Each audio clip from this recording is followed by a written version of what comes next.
Salam Indonesia, Anda menyaksikan berita terkini bersama saya, Made Sukaden Karang.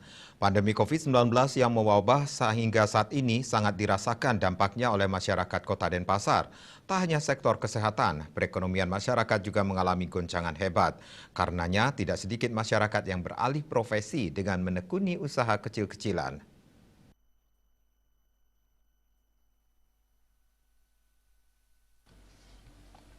Menyikapi kondisi ini, jajaran Pemkot Denpasar menginstruksikan kepada seluruh organisasi perangkat daerah OPD di lingkungan Pemkot Denpasar untuk membantu perekonomian desa kelurahan.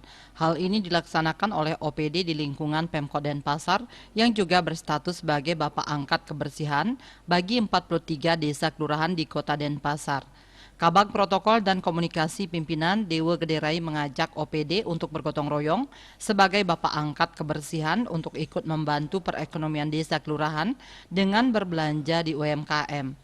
Dikatakan yang menjadi pelaku usaha saat ini adalah sebagian besar masyarakat yang terdampak penerapan PPKM darurat.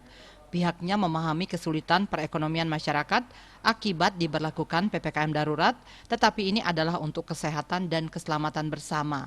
Karena itu wajib mengikuti peraturan pembatasan kegiatan masyarakat dalam upaya mengurangi mobilitas masyarakat sehingga kasus COVID-19 bisa melandai. Deurai mengatakan Wali Kota Jayanegara juga sudah memberikan apresiasi kepada masyarakat yang tetap giat dan tekun berusaha di masa sulit saat ini. Dengan bantuan para OPD untuk berbelanja di UMKM yang berada di masing-masing desa kelurahan, diharapkan mampu mendukung pergerakan perekonomian masyarakat. Asmara Putra, Bali Pos.